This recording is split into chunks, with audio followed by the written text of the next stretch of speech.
Hey everyone, this is Socratic Hobbits, a podcast where Kyle Morse and me, Daniel Hayward, try to ask big questions and then answer them. Sometimes we stay on topic. Thanks for listening.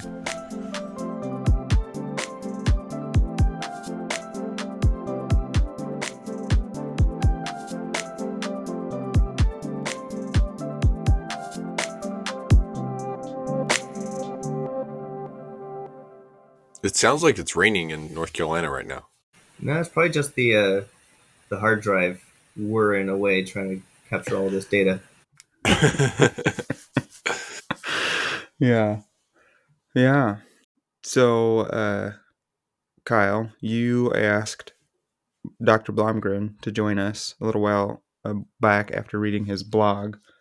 We can chit chat for a while first, but I was just wondering which of his blog posts was it, the one specifically about COVID? Well, it was pretty funny because I was thinking, because Dr. Blomgren told me that he was going to be doing a blog post on COVID. And so I was about to ask you, Kyle, if you would want to kind of give us a preview of what you're going to say on the show, or if you would want to wait until you published your blog post and then expand on different aspects in it from it on the show. And then you published it. So I went, well, option A is no longer an option. So we'll just go with option B and see if there are parts that when you wrote it out, you went, I'd really like to develop this more or emphasize this in a more long form setting. And if any of our listeners haven't seen the post, I know I've shared it with a few people, but you go to Blue Hat to White Coat. That's the name of Dr. Blomgren's blog, and he has a post there specifically about his experiences with COVID in the 10th busiest emergency room in the United States, which is located in a county which is escaping my memory right now in North Carolina. Cumberland County. Cumberland County. Thank you. So yeah, that's my intro. There you go. Yeah, I know part of why I was interested in talking with you, Dr. Blomgren, which feels really weird, but otherwise it's just Kyle and Kyle. Um, Yeah, we've is only known each other and been roommates for 10 years now, and just yeah, now in the last 3 months had a change in title. Yeah, no big that's deal. right. That's right. Anyway, I was just wanting to talk to you about, I wanted to talk about communication, related to COVID because, and I mean, in science generally, just because it's, Americans specifically, and maybe much wider than that, have kind of had to have a crash course in perhaps scientific uncertainty and maybe some of the mythos around science has kind of like has been changed pretty significantly.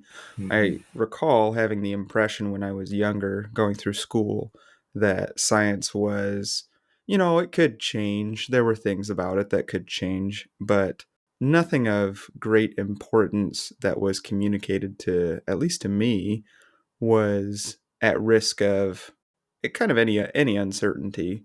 And by the time I was getting information, there was not the risks or the, well, I don't know how to say it, but just the stakes were very low. Where with COVID, the risks are pretty significant and the uncertainty is pretty high. And so I would just be interested to hear, related to communication, related to empathy, related to, your experience in the emergency department. Yeah, some of those things. Right. And this actually fits really nicely with another show we've been talking about doing kind of as a collaboration with Dr. Blomgren, which is a, a, a role. Let me see if I can get this right. Uh, a role playing podcast. But the main point of this being that it's about telling a story while you're creating it.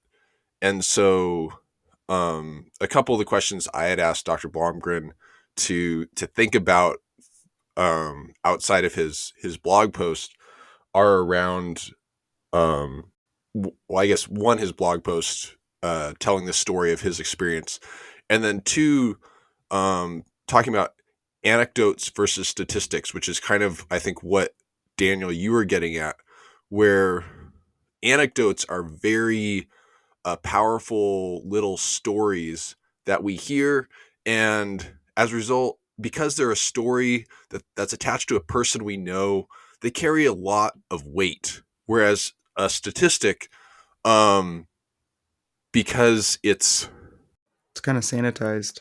math, it's abstract, yeah, it's sanitized, like you said, Daniel. It's harder to get someone excited about a statistic unless they're a baseball nerd. And That's the only thing baseball nerds can get excited about. That's the well, only that's thing sort of about baseball true, that's exciting. and that's also can be true. Says the If soccer you fan. watch Sports Center during the summer and you see the 60th catch of a fly ball, you kind of go, okay. Anyway, yeah, so statistics aren't super exciting unless, for most people, is kind of what you're saying. Well, and there's lies, darn lies, in statistics. So statistics are numbers that can be played with and manipulated to say whatever the heck you want, whereas an anecdote really emphasizes a person's experience, and it's more tangible than almost anything else that statistics could ever produce. Before we go too much further, I just need to make a couple boilerplates just because of my new um, roles and responsibilities. So first and foremost, anything I say does not is represents my own opinion, does not represent the opinions of my or perspectives of my employer. Number two, anything I say does not constitute medical advice. For medical advice, go to your own private physician or someone you have a medical relationship with. And third, I don't have any financial conflicts of interest. If anyone has financial conflict of interest, you can reach me at bluehat2whitecoat home.blog. But my name is Dr. Kyle Blomgren. I am an intern physician here in North Carolina. And so, yeah, we're going back to, I think, Daniel's question, I think is a great place to start this discussion about what is the difference between kind of scientific discourse, evidence, and where we're at. So the first thing to really, I think, dig into and realize is that science cannot prove anything. Science does not prove truth. Science does not convey truth. Science gives our best understanding of the world around us within the limitations and the confines that it's able to test. So there's different layers of or different rankings in the hierarchy of quality of evidence. So it depends on who you ask, but the most rigorous scientific study is a randomized controlled trial or a meta-analysis where you take a bunch of randomized controlled trials and compile them together to get a composite of all of that data. In a randomized controlled trial, you take a population of people and you randomly split them into different interventions, different treatments, and you keep one of those randomized groups wherever the baseline is. And then you see what changes come from that. And that allows you to figure out what change is directly related to your intervention and does not have any sort of bias because of, say you're testing men versus women and you're testing a prostate cancer drug. Well, obviously it's not going to work in the women because they don't have prostates. That makes sense. So being able to randomize gets rid of a lot of that extra bias. Unfortunately, there's only so many things we can test with randomized controlled trials. I still have yet to see the line of people uh, willing to be the randomized controlled trial for parachutes, for example. Okay. So there's only so much that scientific evidence can tell us, and it fully depends on the capabilities of the scientist at the time. So when you look way back in antiquity, there were ideas that we had about medicine. So one of them was the miasma theory of disease, and the miasma theory of disease came around the time of the Black Death or the bubonic plague in the 11, 12, 1300s. And the miasma theory of disease said that if it smells bad, it's probably going to make you sick. So this is kind of the reasoning behind the old medicine doctors with the big long bird beaks that mask would be filled with flowers or perfumes or other good smelling things. And then the physician would walk into the house with the person dying of bubonic plague, and they wouldn't smell the sense of death. They would smell the flowers in their mask, and that is how they believed they would not get sick. Well, was that necessarily wrong? Not if you look at pure scientific evidence, no, because that was all they could test at the time. They didn't know that bacteria or viruses or fungi existed. They didn't understand that there were diseases outside of infectious processes, because people usually died of infectious things before they could develop, heart disease or lung disease. And so way back then, the miasma theory was the most up to date. If I can interject here, Kyle, it sounds like you're kind of describing the difference between observations and first principles reasoning, where the observation was the smell's bad, people get sick. First principles would go to what is the bacteria or the virus, and how does that bacteria or virus interact with the body? I don't think it's as much of a first principles thing as it is a association versus causation. Hmm. And to kind of back up a step as well, all of science is about observations. You can't, even when you create a test, you are recording your observations.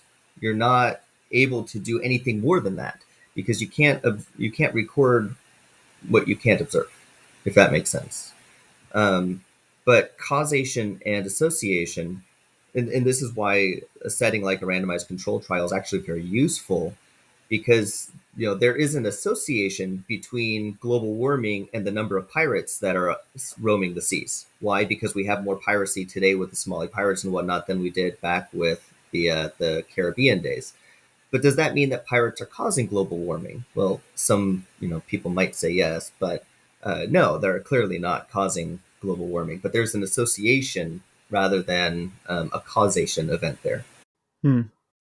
So to then go back and expand a little bit more on Daniel's point of, well, I thought that when you were younger, everything was settled.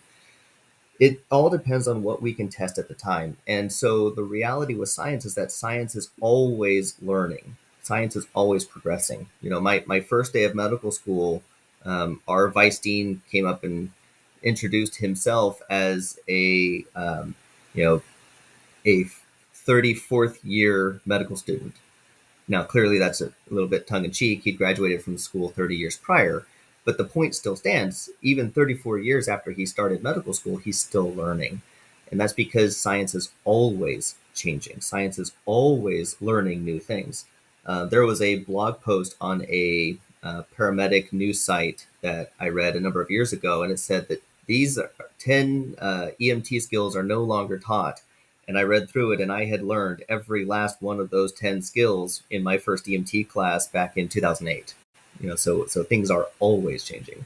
This is kind of a semantic thing, but I'm curious what you think about the statement science is always learning new things and the statement scientists are using science to learn new things. I think it's semantics, Okay. because what is science outside of the scientists? Science itself is a concept. Something you said at the beginning of kind of your thoughts there was that science can't prove truth or something along those lines. Mhm. And I think I guess I'd be curious to hear, I mean, and yours as well, Kyle, thoughts about, so there's kind of a capital T truth. I think Mhm. that might be, when you say that, Dr. Blomgren, I think that might be what you're referring to, is that there's not a settled fact that is no longer up to, it no longer needs to be scrutinized. There's not really any scientific axioms per se. That's kind of more philosophical. But there is kind of little t truth in science, at least I think, in that we can use the information that we learn.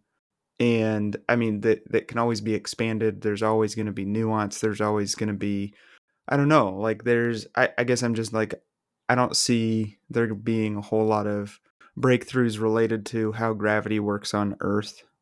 I mean, maybe there is. Maybe there's some geologists or planetary scientists who are gonna be banging down on my door, but I there are things that have been pretty well established that we can use to be very helpful, because if they weren't, then we wouldn't be it wouldn't be very useful to us. So I think a good perspective on how and what the limitation of science are is looking at the way we measure statistics. Because even though I kind of poo-pooed at the beginning, statistics is how we can say we are, however, confident that what we're observing is the reality of what we're observing. And when you are trying to prove or disprove something statistically, you have a concept called the null. And the null is there is no difference between two groups. And you don't prove a difference, you disprove the null. And so we're never actually proving anything. We're just getting enough evidence to disprove that there is no difference. And one could take that as, oh, there is a difference, but no, we're just disproving that there is no difference. And the semantics in that case really, I think, matters, because we don't ever really know where things are fully fleshed out. When talking about gravity, Einstein had a lot of theories about gravity, and we're showing that more and more of them are appearing to be correct. But that's not to say that all of his theories are correct, or that what we are demonstrating nowadays.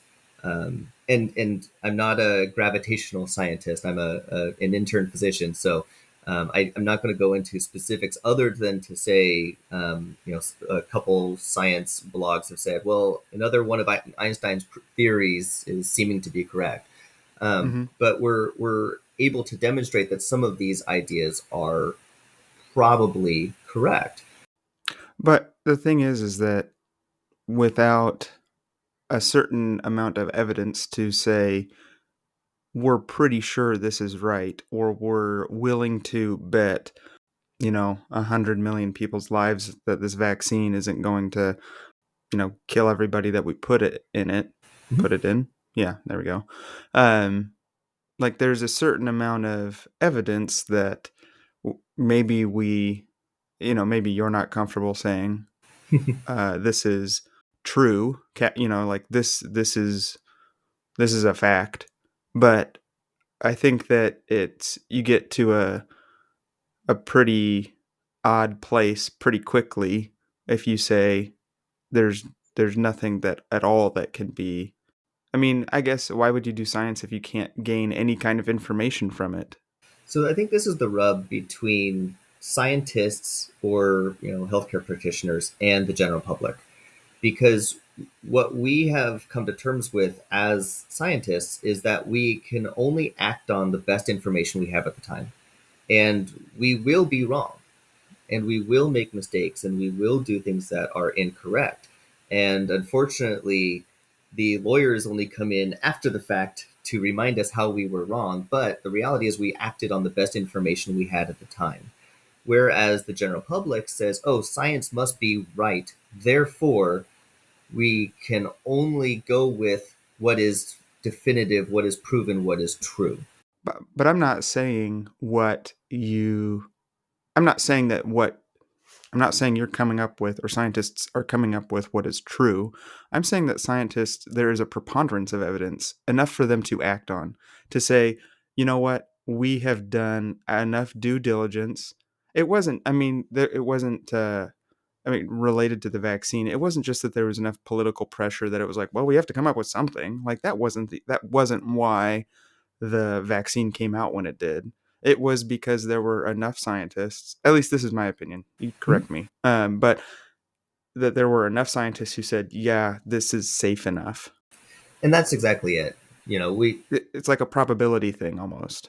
right. And so, people have come up and asked me, well, I had a friend who this happened to after the vaccine. Well, I had this happen to me after the vaccine. And the reality is, yes, nothing is 100% safe. Nothing is 100% perfect. However, the best evidence that we had back in November, and even still today, the best evidence that we have regarding the vaccines is that they are exponentially safer than any other medication that we have ever produced. But B, they are far safer than the alternative, which is catching native coronavirus and rolling those dice, so to speak. How much? So you said exponentially safer. I was talking with a mutual friend of ours, and I hope I'm relating what he told me correctly, but it was Kyle said, and then now I'm saying what he said, and I was just like, so this is so we'll just I just I want to think I clear it think I up know which mutual friend you're speaking to. that you guys as scientists would expect out of a million people who catch COVID, 10,000 to die, and out of a million people who get the vaccine, you'd expect 1,000 to die. Or to have, I guess, okay, so let me, instead of saying die, let me say have severe negative reactions. Maybe that was it. Yeah, something along those lines, and the exact numbers vary. But so for native COVID, we see roughly 80% are asymptomatic, so that means about 20% have symptoms. It has Mm-hmm. a case fatality rate of about 0.3%. So for every, one,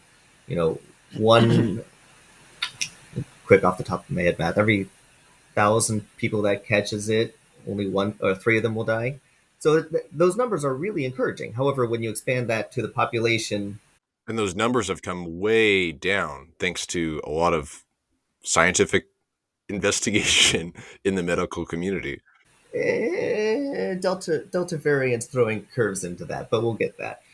But that means when you 3 out of every 1,000, that doesn't sound like a lot of people passing away. But when you expand that to the fact there's 7.5 trillion people on the planet, we're still talking about hundreds of millions of people passing away from this thing. Really quick. It is a lot less than 6 out of 100, which we were getting last April. Right. So really quick back of the napkin math, there's 330 million people alive in the United States today with a case fatality rate of 0.3%. You're talking about roughly a million people dying of COVID. We've had 650, I think, something along those lines by now. That means Oh, there's so we're still almost another, there.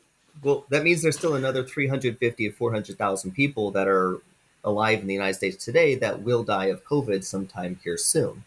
Hmm. Whereas the vaccine does not have that fatality rate. So if we were to vaccinate everybody, sure, there'd be, you know, thousands, tens of thousands who would have an adverse reaction of some kind, but that would still be saving, 300,000, 400,000 lives. Hmm. And that's what you guys like to do as doctors, is that right? So every now and then we try to do that, but kind of going back to original point of statistics versus anecdotes, I can say all of that. I can say that giving this vaccine to every person in America will save 300,000 lives, but then that mutual friend will turn around and say, yeah, but Joe Rogan's had three friends who have had really bad reactions to the vaccine. Well, yeah, Joe Rogan's an influencer and knows like everybody. So the fact that he only has three friends that had adverse reactions, that's really encouraging to a statistician like me. And it's Sure. unfortunate that those three individuals were hurt. But from a population standpoint, we're going to save more people. We're going to improve the quality of life for more people by doing this mass vaccination, by doing this mass public health intervention, which Hmm. again is far, when you're looking at a numbers game, it's far more beneficial, even though there will always be people coming forward and saying, well, I was harmed, or my friend was harmed, or my family member was harmed. Yes, but all of these other dozens or hundreds or thousands of people were not. Hmm. And I think the more insidious thing is when you, if we're going to stay on the vaccine topic specifically, is when you talk to a doctor who says, I've been at my clinic, we've been giving the vaccine, and particularly to young adult males, they've been having a very high rate of issues, um, and we've been pressured to downplay the issues at our clinic. On top of that, those young adult males, then Delta may be changing this, but males under the age of 25 are not typically the people who end up in the ER with COVID. And those are the anecdotes that get a lot I at least get my attention a lot more. Sure. So, for some perspective, the rates of adverse events of, and I'm specifically going to talk about Johnson and Johnson and blood clots because those are the numbers I know more comfortably. Although young adult males are the target population of that adverse event, the adverse rate of blood clots in Johnson and Johnson is lower than the adverse rate of getting struck by lightning. So we're still talking, that lots of people are getting harmed, but on the grand scheme of things, it's still safer than walking outside during a thunderstorm. Which most people try not to do anyway. They try not to. But as far as the Delta surge goes, yeah, we're seeing about 80 to 90% of cases are Delta. So it is the predominant strain here in the United States.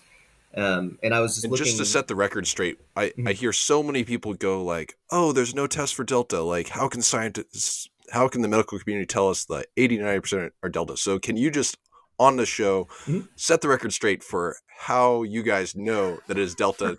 Just like, sorry for all like 20 people who listen. Just want them to know. And I refer back to my original boilerplate that everything is my opinion. But so the way that was done is, yes, the test that I order in the ER, I order on the floors, is not going to tell me, the practicing clinician, which variant you have. So if I walk into a patient's room and say you have COVID and they ask what kind, I'll shrug my shoulders and say I don't know, but it doesn't matter. The bad kind. The kind that earned you a bed in my hospital. Like, let's just be frank about it. But there are abilities to test the different variants. And so what they did was they took a random sample, which is statistics, and then they are able to expand that exponentially to the greater population. So, again, and are they doing genetic sequencing or? Yes. Okay. And it's all genetic sequencing because even the mRNA vaccines, the way they work is understanding the genetic sequence of the base RNA of coronavirus. So yeah, perfect. It's all genetics. The way that they know that 90% of COVID tests or COVID cases rather are from the Delta variant is they use a statistical method to extrapolate from a subset of the population. Correct. And they're doing that on probably a semi-regular basis. Mm-hmm. Okay. That's my understanding. I think it's the local public health groups that run that. We don't do that at the hospital. Okay. So that's done outside of my area of operation. So I got a COVID test on Thursday. I'd been feeling kind of crappy for about a week and was like, anyway, long story short, I went and got a COVID test. And so it came back negative. But the people who it got sent to probably kept it and then tested it further, even though. So is that right?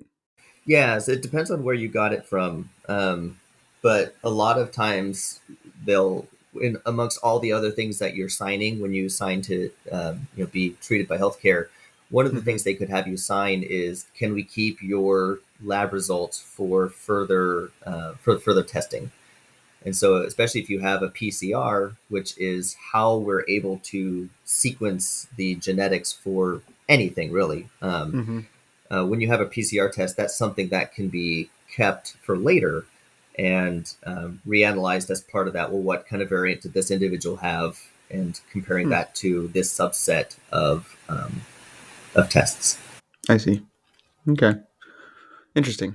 Sorry, I distracted us from what you were just about to describe, which was, I believe, what you're seeing in the hospitals, just because I wanted to you wanted to get on the record. So yes. You want to be on the record. So I looked up my local data just before we got together this morning because it was 9 o'clock for me and 6 o'clock for you, so I had a little bit more time to look at data. And as of right now, in Cumberland County, where I'm practicing, only 25% of 25 to 49-year-olds are vaccinated. In that same population, and I'm pulling it up here just so I don't misspeak, 40% of our cases are in 25 to 49-year-olds. In the ER? In the county. And then in the ER, yes, the vast majority of people we're seeing are still on the older side, but we're seeing more and more younger people, more so than we're seeing earlier on in the pandemic. And Right. you know, I didn't collate each of my COVID patients, but I would say most of my COVID patients were in that 40 to 50 range. And then friends of mine who were working up in the intensive care unit while I was down in the ER were saying about the same thing. All of our ICU beds were full. In fact, we were keeping intensive care patients in the ER for days on end because we didn't have any ICU beds. And the vast majority of ICU patients, I think at one point it was like 90, 95%, were COVID positive patients. And most of those were in the 30 to 50 age range. So you mentioned when we were talking that Cumberland is an underserved community. Mhm. And I guess that brings up to my mind, what is um on the range of hot dog eating contest contestant to Olympic marathoner? Daniel thinks this is really funny. Yeah, yeah. No, that's you've painted a word picture, Kyle, and it's funny to me. Go on. Okay, so we've Yeah. got a Yeah. hot dog eating contest winner and an On that Olympic marathon. spectrum, Yeah. um, where do you, where would you say the majority of your patients fall, and are there surprises to you in the ICU or in the ER? So So we have a very interesting population here in Cumberland County. Cumberland County is the home of Fort Bragg, which is where the Special Forces and Airborne divisions of the Army live. So Fort Bragg has about 50 to 70,000 uh, soldiers working on base. And that really drives a large demographic shift of this community because you've got tens of thousands of people who are young and otherwise healthy who have families who are otherwise young and healthy. Unfortunately, we are still here in the South, and the South has a very um, big diet problem. There's high rates of obesity, high rates of diabetes, high rates of high blood pressure, and so it's a weird mix in our ER. Most of our patients come to us because they don't have a family doctor that they see regularly. Most of our patients come to us because they have high blood pressure, diabetes, obesity that is otherwise not well managed. And so we see a lot of them coming in with really sick COVID, but we also get the otherwise young and healthy coming in too. Hmm. I can't give you a definitive answer, but that kind of describes our patient yeah, population, the hopefully. data I really want to see, that I would love to see personally, is COVID versus BMI, Hmm. and I haven't found it yet, but if I ever do, I'm going to be very excited. Do you think the BMI is a particularly good, I I I, don't know, I piece of don't. information? It's not good. It's definitely better to add waistline into that, but generally speaking, we don't get that reported. So So, as a proxy, it mm, BMI is terrible. BMI is absolutely terrible. It's a nice kind of at a glance. Like mm-hmm. if I see it on my exactly. chart and I see it's big and red and the BMI is 50, I know I'm going to walk into a patient that is years of Uh, poor a hot dog habits. eating contest winner. Um, but BMI as a total is really not good because you could be Arnold Schwarzenegger and have a BMI of 40, and no one would say that man is obese and unhealthy. Mm-hmm. So I think you BMI, might say he's unhealthy. He's very fit. No, and I'm very serious. Yeah, but you have to say fit for what, Kyle? He's fit for a bodybuilding competition. Okay, all right. he's going to pump you up. And it's kind of like a marathon runner is fit for a marathon. So the marathon was maybe a bad example because a marathon runner is actually going to be relatively fragile, I believe. And Yes. correct me if I'm wrong on this, but they're going to be fragile to things. Well, okay, they're obviously going to be fragile to helping someone move a piano up the stairs. They're like a Um, glass cannon in an RPG. Meta. yeah, but and so also the special operators in Fort Bragg. I mean, it's an open secret that those guys are trashed by the time they hit their late 30s. They're very fit, but The thing with obesity when it comes to a risk factor for coronavirus, is not necessarily your BMI. It is all the other things that go along with obesity. So obesity is a high inflammatory state in the body. And when you have chronic inflammatory states, that sets you up more for, like I've said, diabetes, high blood pressure, heart disease, vascular disease, strokes. Mm.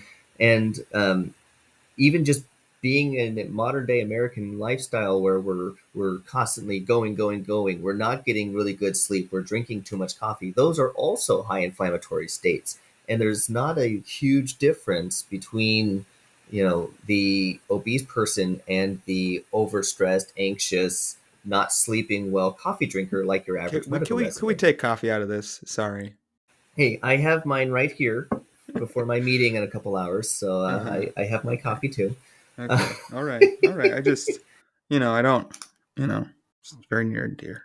As long as it's good Portland coffee, low acid, less inflammatory response, high elevation, has lots of good polyphenols that help reduce inflammatory markers. I don't understand anything that you're saying, Coffee Kyle. is good. We Okay. all Okay. can All agree right. on this. Thank you. There are plenty of studies that show coffee from science that show coffee is good for That you. prove. Without a doubt, definitively. And I have anecdotes that I feel really good after I have coffee. So Sorry. Okay. So these are all high inflammatory, you know, it, basically being inflamed all of the time is bad for you. It is. And what makes COVID so dangerous is the inflammatory responses that COVID gives you. So it's a mucosal virus. So it reproduces in the mucosal linings of your nose, the back of your throat. It also seeds the GI tract. So what one big difference between COVID and flu is that a lot of patients can get nausea, vomiting, or diarrhea with their exposure as well. But the spike protein on COVID attacks what's called an ACE receptor, an angiotensin converting enzyme, and it's part of this big cascade that regulates blood pressure. But it's present on the inside linings of blood vessels. It's present pretty much all throughout the body. One of the places it's most prevalent is within the lungs, and so you get this, mucosal virus that attacks parts of the blood vessels. And whenever you get that outside agent interacting with the body, it triggers the inflammatory response, it triggers the immune response, which causes swelling, causes increased blood flow. That's why you get heat or warmth to areas that are infected. It causes your temperature to raise. It causes white blood cells to rush to the area. So there's all of these cascade of things that happen with inflammation.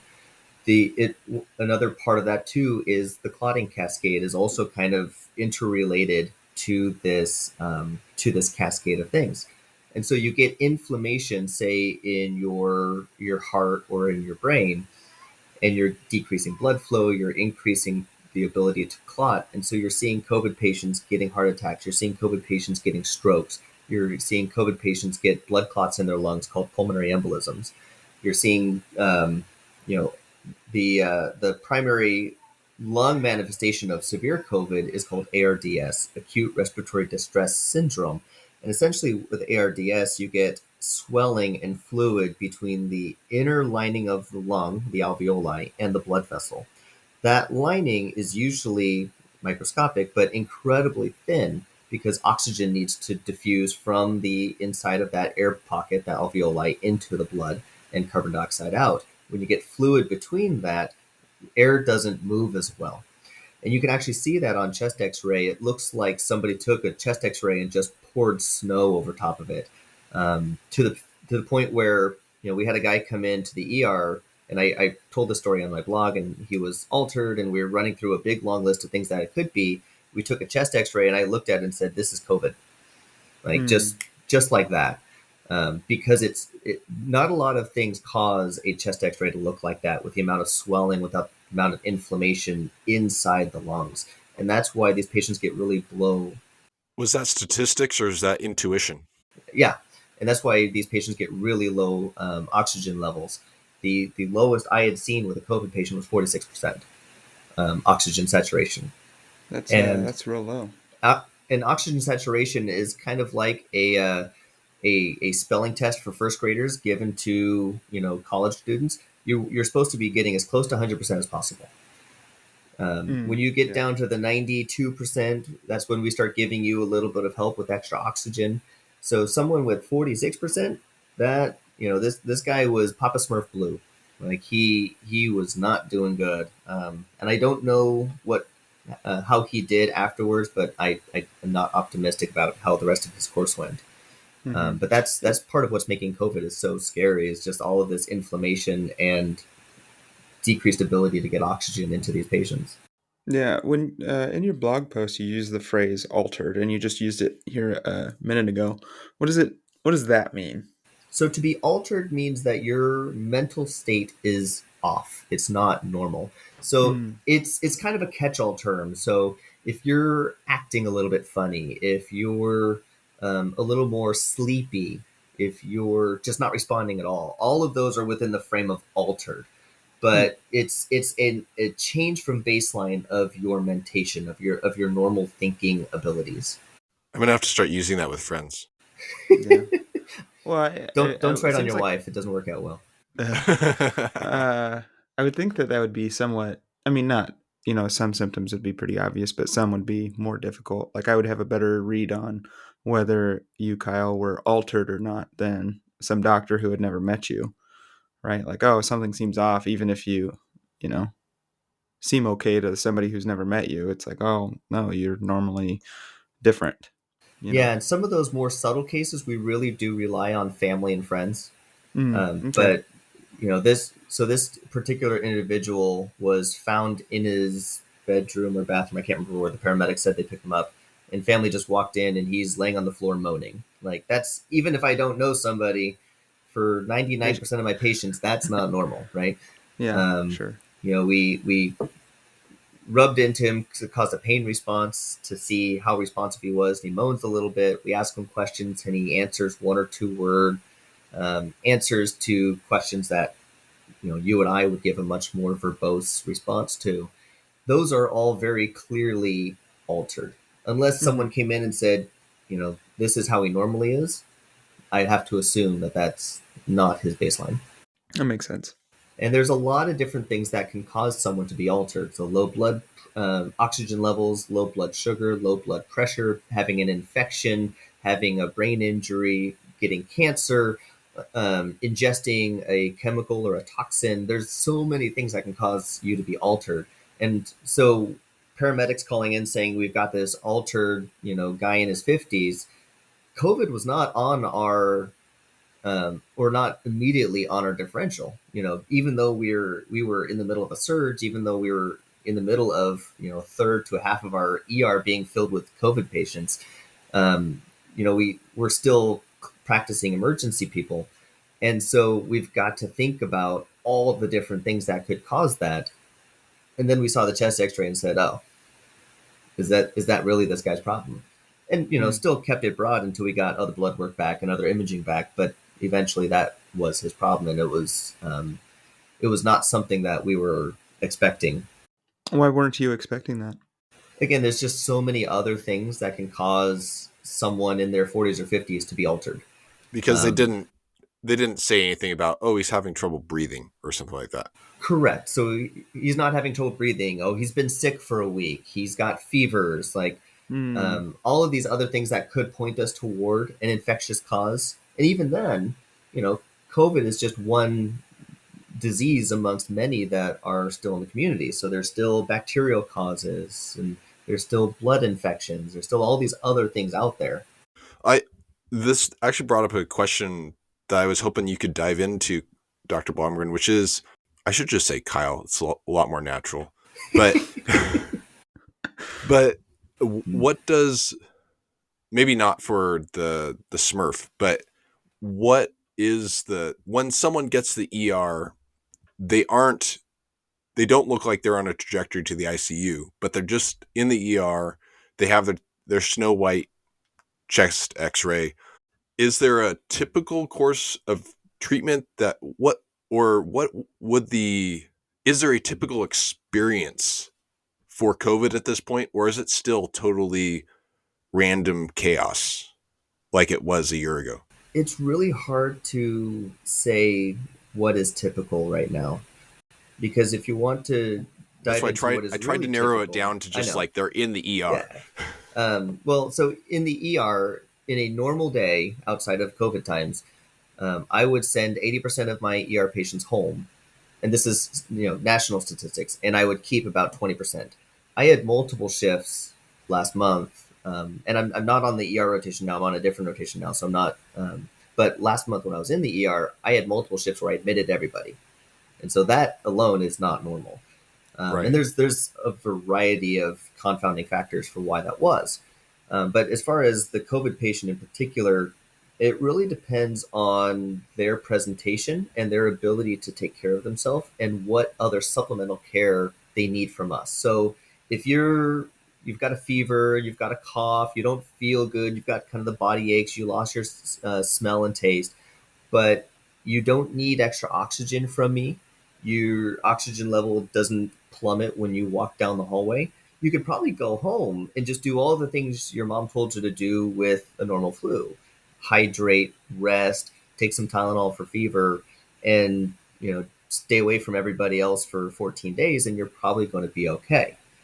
If you need a little bit of oxygen, and we're in an area that has the resources to do this, and I don't think the uh, Cumberland County is one of those, but it's just that wasn't my experience, so I'm not entirely certain of how many people are doing this. But if you just need a little bit of oxygen, but everything else is okay, we might be able to send you home. Kind of looking through some of the recommendations out there that is described. Um, I know in a county up here, at least third hand, that was described to me as something they do is send people home with oxygen. Yeah, and so if that's the case, you're getting a little bit of Decadron or dexamethasone. It's a steroid, but otherwise, that's the only other medical intervention outside of kind of standard viral care that we would do with you. The dexamethasone, is that the asthma steroid, the inhaler?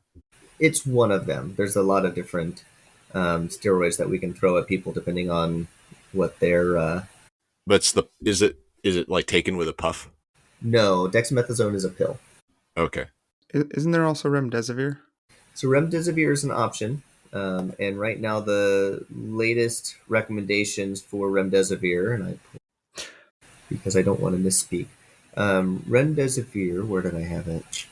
If you want, you can also say, yes, that's a treatment, but you're not It, familiar it is with a it. treatment, mostly for hospitalized patients.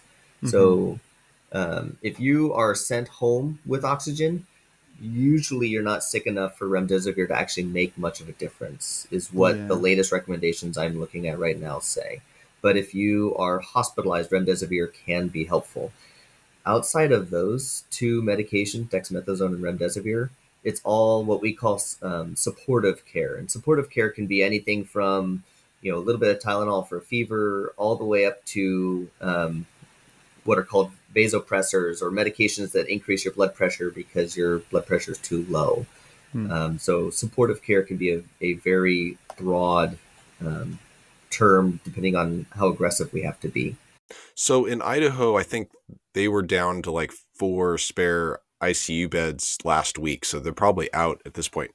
And one of the things the governor put out was they were um, trying to create facilities for monoclonal antibodies development, um, or production, or what is the are you familiar with the antibodies and why they've gotten press?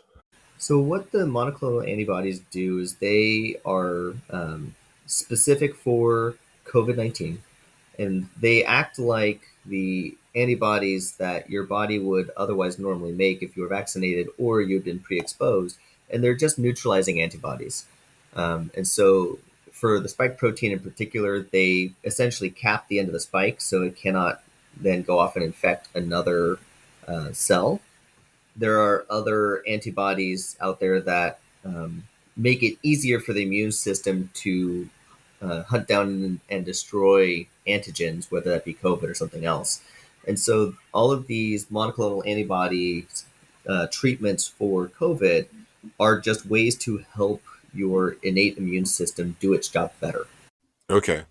Now I'm going to ask the conspiracy treatments. Uh-oh. Let's get into those. You didn't talk to me about this, Kyle. Actually, so Or Daniel's not responsible for this content. I do want to talk about. Actually, never mind. I'll wait. Kyle, you have some conspiracy theories you want to ask Dr. Blomgren about? Yes. I wanted to ask about ivermectin, not because Joe took it along with Z-Pak and vitamin D and zinc Did and a Did whole. Joe Rogan have COVID? He did. Oh, But because of something I read in the paper put out by Dr. Corey about the anti-inflammatory properties of ivermectin, which was intriguing to me if it's true, not just for COVID, but for other applications. Now, I'm going to start this by saying, if anyone's going to a farm supply store and getting ivermectin there, that's just, I'm not a doctor, but I'm going to step out on a limb and say that's really dumb to get something that's made for animals and put it in your own body. But they do make ivermectin for people, as I understand, and it is prescribed to people. Now, I think you had mentioned when we've been texting back and forth that it can have, or you've seen issues, and I wonder how much of that is people ingesting large amounts of stuff that was produced for a horse, not for a human, and they're doing it in large quantities, and how much of that is just the inherent risk of ivermectin for various organs. Because if at low doses there's not a risk there, I was curious about it as a replacement for, or a substitute for, something like acetaminophen or ibuprofen. So I'm going to be really disappointing to you, Kyle. Okay. Does it not have any anti-inflammatory properties? I don't know enough to speak to why it has anti-inflammatory properties. There are antimicrobials out there that do assist with inflammation. Azithromycin, I think, is one of them. Oh, so that's why But the as Z-Pak has gotten but popular. as far as ivermectin, I don't know the mechanism behind that. I don't know the data behind it, so I can't speak to why, other than just seeing the anecdotal reports of complications from ivermectin. And again, Right. whether that's because of a dosing thing, because of formulation thing, I don't know. Got it. well, so I've got. Why'd you have to speak so professionally about this? Because you keep calling me Dr. Blomgren, so I've got a reputation to uphold. So Kyle, same question. I go back to my Man. boilerplates. There you go. So I got a question then. Well, actually, Kyle, do you have any more conspiracies that you'd like to? No, that was the only one. That was the big one. And Okay. really the reason I was interested in it is it was not so much on the COVID side. I mean, not so much on the COVID side. It was more like the meta-analysis, which I know people have had various reactions to how good of a meta-analysis it was, referenced the anti-inflammatory mechanism as a reason it was helpful for COVID. But that got me thinking, oh, what else? Because NSAIDs have negative effects on connective tissue, at least in large doses. Yeah, I will make a comment about meta-analyses in general. The quality of the meta-analysis depends on the quality of the data that goes into it. So you can't take a room of 3 second graders and try and make them into a sixth grader. That's not how that's going to work. In the same way, you can't take a whole bunch of really bad data and get a good meta-analysis out of it. So just because something meta-analyzes and says ivermectin could do X, Y, and Z doesn't mean it's actually good data. And one of the difficulties of scientific communication, see, we have bring this around an hour after we started. One of the difficulties of scientific communication is being able to say, this is good data, and how do you differentiate the different, good research, good studies versus bad. There's a podcast I listen to by MRAP, Emergency Medicine Reviews and Perspective. They do 30 papers every single month on a variety of emergency medicine topics. And every last paper, these two physicians that review these papers have methodological issues and rip into each one of these papers. Oh, they did this wrong. They made this assumption. And in the end, a lot of them, they say, well, this was a good paper, but there's still issues with every one of them. Hmm. So we can't just because, oh, there was a study that said, you have to look much deeper into it to be able to say, well, did the methods they employ actually answer the question that they set out to answer? Did they actually get enough people in their study or enough samples in their study to be able to make those claims? Was it powered enough to be able to properly assess what they were looking at? There's all sorts of different areas where research can fall short. And unfortunately, we're at a stage medically, culturally, where people are being paid to produce. Therefore, they produce a lot, whether it's quality or not. The vast majority of medical research these days is not all that great. Because you've got medical students, you've got undergrads, you've got, fellows that are producing research just because we have to. As part of my residency training, I have to produce a research project by February. Well, does that mean it's going to be really good if I don't care about producing research personally? No, I'm just going to do what I have to do to meet that requirement for my graduation. And Can you look yet, into ivermectin? absolutely not. Um, but that's where you get kind of this challenge, because you'll have individuals of the lay public, see something on HuffPo. Oh, well, scientists say XYZ, but then you actually dig into the research and it says nothing what HuffPo Hmm. claimed it says. And even within their own paper, their methods and their results don't support the discussion that they had. So there's a lot that goes into analyzing research that even scientists have a hard time doing well. So this kind of brings me to kind of my, when I was talking about at the very beginning, what I wanted to ask about. One was empathy in talking with. So I've got a buddy who was telling me, so his wife got COVID, like, I don't know, 2 weeks ago or 3 weeks ago or something, and then he got it, and uh, which makes sense, right?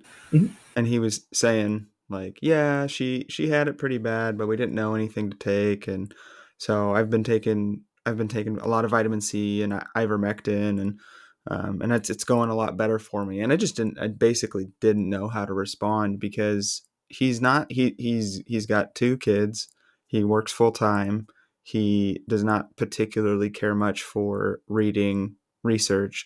The people who he talks to, I would be surprised if they didn't recommend ivermectin.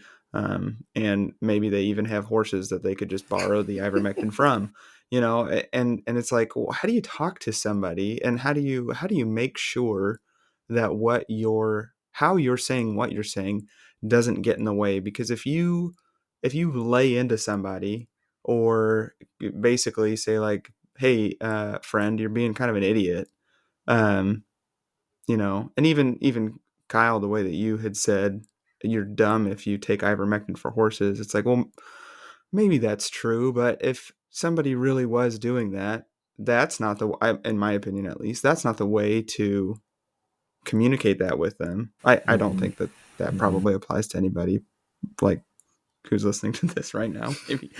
Maybe it does, and I've just put my foot all the way in my mouth. But yeah, it's like, so as a doctor, like, how do you talk to somebody who doesn't have the time or inclination to do that? Or Mhm. are you trained in any of that in any of your schooling? Or yeah, what do you think there, It's Mr. Ball? becoming more common to have empathy training as part of our core curriculum. And my institution did a really good job of preparing us for those sort of conversations. It's traditionally not been a very, you know, high focus, but reality, obviously COVID's brought to light that this needs to be a higher emphasis. In regards to how do you speak to somebody, the best thing that you can realize is that they are going off of what they know. And I'm going to borrow an analogy from Zubin Damania. He's goes by ZDog MD. He's a Stanford-trained internal medicine doctor who's now still a physician, but internet personality. He does a lot of really good talks on COVID, on topical medical issues. And he has an analogy he refers to kind of the elephant and the rider. We are all in our brains as if we are, a small person riding on a big elephant, and that elephant is the emotional, is the primal feeling part of our mind. It's big, it's lumbering, it'll go wherever it wants to go. The rider on top is our intellectual, ability to reason. And maybe sometimes the rider can get control of this elephant and be able to steer it in the right direction. But if the elephant really wants to take you away somewhere else, it's going to.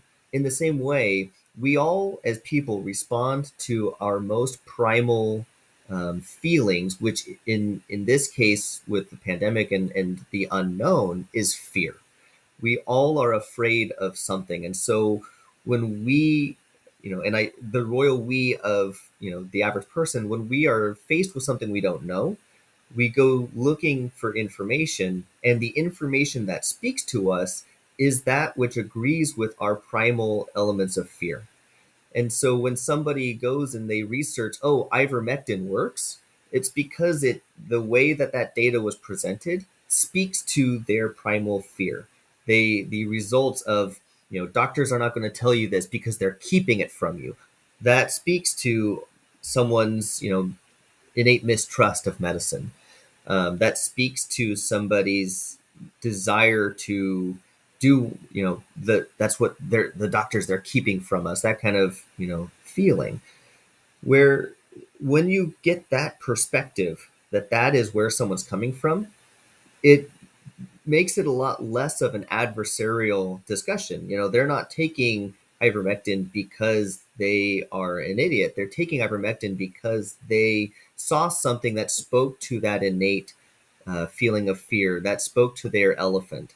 And when you're able to understand that, you can then frame the discussion to again speak to that elephant and say, well, I understand that that's what somebody, that's what you read, that's what you heard. But here's some of the problems with ivermectin and the research, and frame it through that personal fear kind of, not to make them scared and judge them, but to say, what are your actual concerns? Your concerns are you want to do what's best for you. Great. Ivermectin may not be that solution, because if you're going to the farm store and getting horse concentration, that's going to be at a dose that could actually harm you. Well, the vaccines, they're new, they're rushed, they're scary, all of which has been disproven. We can dig into some of those if you'd like. But to be able to say, no, well, these vaccines were actually under research for more than 10 years. They were made for the original SARS that came out of China back in the early 2000s. And so when coronavirus came around, it was just a couple small tweaks to the code. So these are not actually only a year old. They're actually more than a decade old. The number of patients that we studied was the same number of patients, if not more patients, than we studied for any other medicine that's on the market. And it gives you a different perspective when you're speaking to someone. Again, it's not adversarial at that point.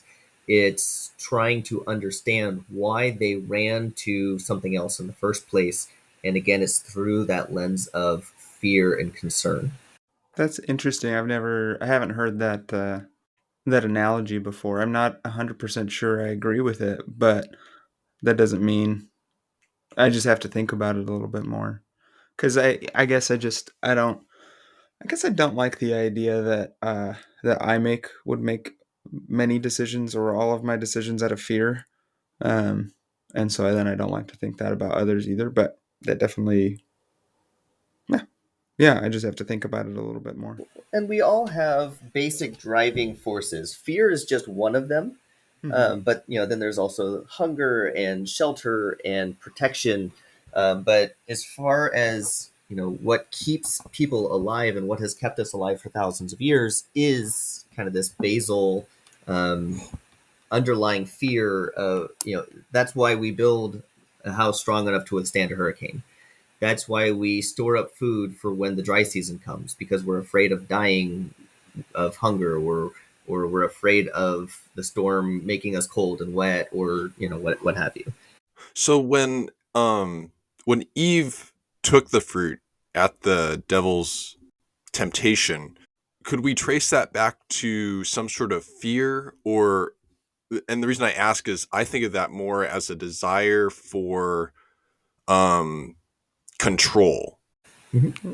Couldn't desire for control be a fear of lack of control? Right. And you could spin it that not Yeah, spin it that way, you could but say spin. That's fine. you could look at it from that lens where she had a fear of God holding something back from her, and Hmm. so out of because of that, she saw that the fruit was good to eat.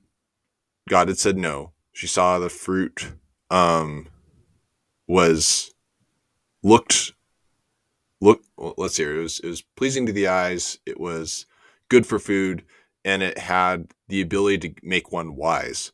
So, which are all three good things. But she, yeah, I guess either way, she there seems to be something to what Kyle's saying here about that fear of giving control of one's destiny over to another, whether that's talking about adverse reactions to a vaccine or that first original sin of Adam and Eve eating the fruit in the garden. I mean, Milton takes that with Adam as, okay, Eve eats the fruit and Adam's afraid of losing community with her, and that's why he eats the fruit. So this idea comes out of literature as well. And I focus on fear just because that is generally why people come and see medical care. They're afraid of something. But Mm. Right. absolutely, the desire for control could equally be a driving force for even that situation. She may have had some underlying fear of being controlled, or fear of, having something withheld from her, but she also, um, just as equally, could have been driven by a desire to know, a desire to be involved, a desire to control, or what have you. Hmm. Now, fear makes a little more sense as studies that I have heard of have shown that people are more afraid of losing something than they are desirous of gaining something. So those psychological studies make it seem like fear is more likely to be that elephant. Um, It's really hard to overcome fear. Mm. We I've got 3 young kids and almost 4 young kids, and we had the pleasure of going and seeing the Paw Patrol movie on Saturday. So such quality entertainment. Actually, it wasn't that bad. Um, but to spoil it for James, who probably will see it in 3 years with his burgeoning family. There's a couple of points where Chase, one of the police dog on the Paw Patrol, um, experiences fear, and you see him earlier on the movie conducting all of these high risk rescues, and he's able to do it like nobody's business.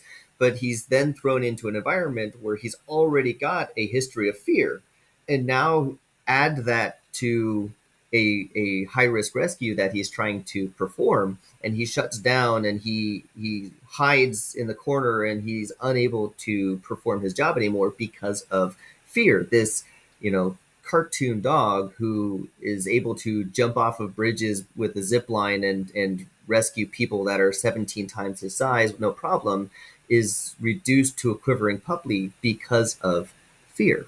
And it's really hard to overcome that base emotion of fear. Hmm. so how did he overcome his base emotion of fear? Did his friends come around him and support him? And They did. He They did. he got vaccinated. That was He how got he overcame. vaccinated against fear. It was new mRNA vaccine against fear. It's crazy. Yeah, something that's it's always kind of interesting that I that I think about related to fear is that one of the things that one of the things that overcomes fear is movement, for me at least. And I see this, so my wife, she works with animals, and if you drop a rat into a cage that it's unfamiliar with, what it basically does is it stays perfectly still for a period of time. And if you put as either of you might put your kids in school fairly soon, I think of your. Oh, this is a whole nother discussion we could go into. No, we're not going. No. If with a new group of kids, I'm thinking specifically of your eldest, Dr. Blomgren. I could see them being very still and kind of trying to take in the situation, not wanting to draw any attention to themselves. And I see this actually with um, there's a child I know particularly well, and when he's with a bunch of people he doesn't know, he hides behind mom and dad's legs. He just basically watches. He doesn't play with any of them until Mhm. he, and I think this is probably fairly normal for kids. But then once he feels comfortable, then there's movement, and you can kind of, by doing something, you can short circuit some of those fear, um, I don't know, synapses or those pathways in your brain, Mhm. because once you act a certain way, then you can change your internal state by changing your external state at least somewhat. I Mhm. don't know. I don't know if you have any thoughts about that, either of you. Well, That's you why I just look tell my son to get after it. Well, you look at people who do theater, actors, singers, dancers. When they are in a role, they have something else to do. They've practiced those movements, they've practiced those lines to the point where they no longer have to think and feel about it. So they walk onto stage and they do it based off of kind of their muscle memory. But you give that individual a microphone and you say, go out there and do just public speaking off the cuff, and most are going to shut down and, oh no, I Mm, don't want to do that. They get the daydreams of them in their underwear or what have you. yeah. It's really hard for most people to do something like public speaking. They'll get out on the stage and they'll freeze or they'll stutter. Well, I've even heard that most really good public speakers practice a ton, so it is more of a performance. Right. Mm. But it's the mobility of starting what they've already practiced. I would even say this format right here, where we're just talking back and forth, this is still public speaking in a way.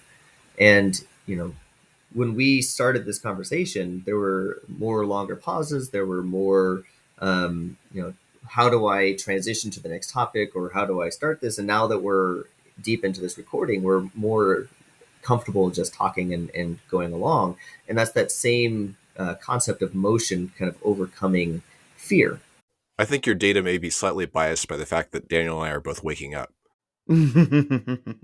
Just because it's bright and sunny and we've already done homeschool homework out here doesn't mean it's that early. I mean, I couldn't sleep, so I got up 4:45. So I slept like a rock until my alarm went off at 5:30. All right, Peter. yeah, yeah, no.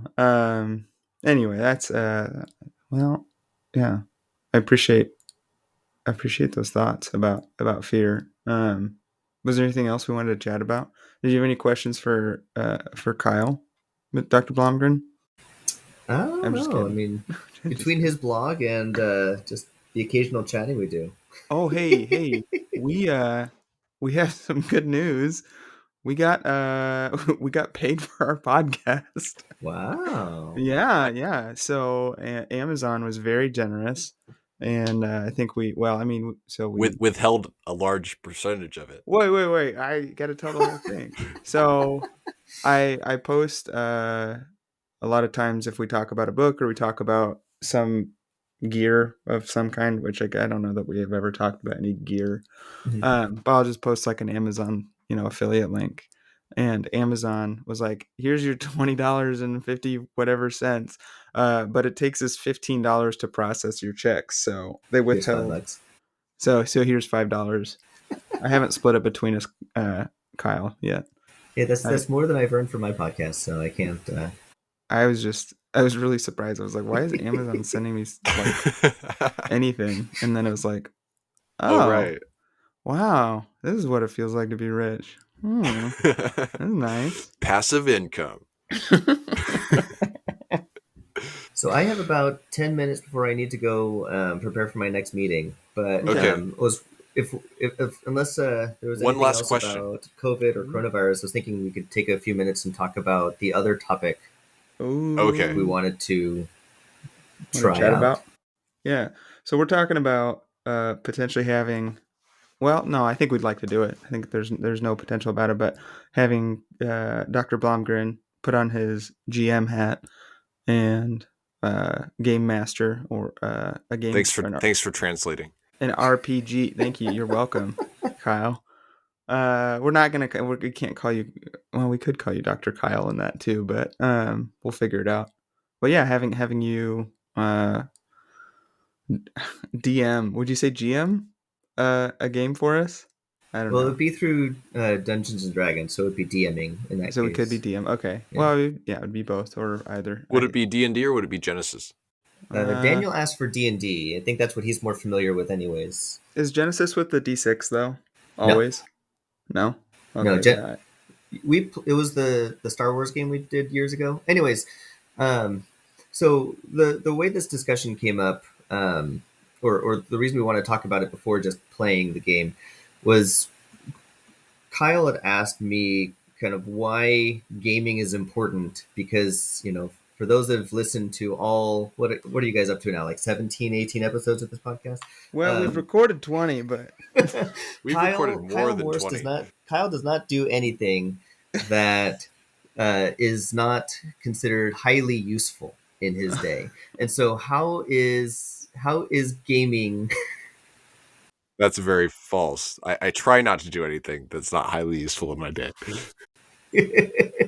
So how is gaming useful? And one of the gaming modalities that Daniel and I and our friend circle have taken part in for a long time is the tabletop role playing game, where essentially we grown men and women, if we invite them, sit around a table with weird shaped dice and play make believe for 3 or 4 hours at a time. And how is that actually a useful skill that we can justify dedicating our time to? hmm And I think one of the big things to understand is that it's not just about playing games, even though games are fun and games are, if you've been around kids for any length of time, games are how they learn at kind of that young level. A lot of it has to do with storytelling and why storytelling is important. Storytelling is the way that humans have passed information for thousands of years. Even in my day to day job, the only thing that I get paid for is telling a story. It doesn't matter what tests I order, doesn't matter what diagnosis I make. It matters how well I tell my patient's story in their note and then send that to insurance and then see whether or not they'll pay me for it.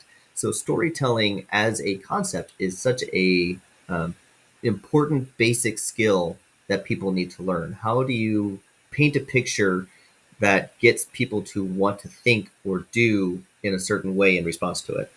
Yeah. Yeah, and a good story can be particularly compelling. And I think the reason that they're compelling is that it hits some kind of truth that's inside it's uh truer than facts in a certain way. Mm-hmm. There's and it's difficult to describe exactly precisely, but there's when you can have fiction that reads very truly because with mere with a biography or a set of statistics, there are certain things, there are feelings, there are um stories that we believe about ourselves that when someone else puts them into words in a new or in a way that we haven't heard before and we can really read them as they are, um then it's really impactful and gives us reasons for reminds us of reasons for doing things that we might have forgotten. The other thing I think that gameplay does really well for us is some negotiation, like problem solving, creativity. those are skills that are really useful Mm-hmm. in our lives, um, and something that kids learn when they're playing games, but adults learn when they're playing games too. And if I try a negotiation tactic with Dr. Blomgren, and he, it doesn't find any purchase, it doesn't strike true at all. It's like, well, then maybe you fail the thing that you were trying to do, or it's more difficult, and or whatever. It's skills And building. It's practice for talking abilities. Just like a basketball player would go and dribble the ball and shoot at the basket, mhm. we have to practice our speaking abilities. We have to practice our presentation for business or for interpersonal, relationships. If I wanted someone to go out with me, I need to give my 1 minute, 2 minute elevator speech as to why I'm a viable candidate. But if I do so in my current doctor voice, they're just going to roll their eyes and walk away. But you have to practice those interpersonal speaking abilities. Well, and with a game, the stakes are very low, Mm-hmm. relatively. Whereas if you're trying to make a pitch for a business thing, if you've practiced 20 different ways to do something, then it's You're it's more comfortable on stage. yeah, Mm-hmm. absolutely, absolutely. I'd really wanted to make some kind of joke, Dr. Blomgren, about the hero's journey related, because I think I've heard rumors that you have a uh, just real good feelings about it, but you know, Yeah, maybe another time. it's the only story that people ever know how to tell anymore, and it's yeah. Anyways, um, I think but there's a reason for that. Anyway, yeah, the yeah. Well, I think I the know other you. big part about storytelling is the ability to put yourself into someone else's shoes and to learn empathy. Because one of the difficult things we have as people is having perspective outside of ourselves. So I know people I am close to. Uh, there are times where events will happen to them and they'll believe, this is I'm the only person this has ever happened to, or no one else has ever experienced what I'm going through or gone through this before. But until you actually go out and you shake hands with thousands of people, or you've been into thousands of houses like I have over the years with different careers, you start to realize that no, they may not be in this exact situation, but other people have been through similar things before. You're not alone. You're not the only one. And it gives you a sense of peace and a sense of, you know, purpose or motivation to try and progress and go forward if you know that you're not alone in something. And this is Mm, why things like group therapy are so helpful, because you can see, hey, I'm not the only person struggling with alcoholism. I'm not the only person struggling with, money problems. We're all in this together. yeah. Well, that's one of the reasons the gospel is so powerful. Is it's not God telling us go do this thing. It's God saying take up your cross and follow me. Here's what I've done. Here's what I'm calling you to. Come join me in that, as opposed to I'm the king. Go do my bidding. Hmm. Yeah. Yeah. Well, gentlemen, it's been a pleasure talking with you, Kyle Blomgren. I know you've got somewhere to be soon. Thanks for making the time. It's been a really good conversation. So This has thank been you. fun. And next time I talk to you guys, I'll be putting on really weird voices and having you guys scrutinize my creative abilities.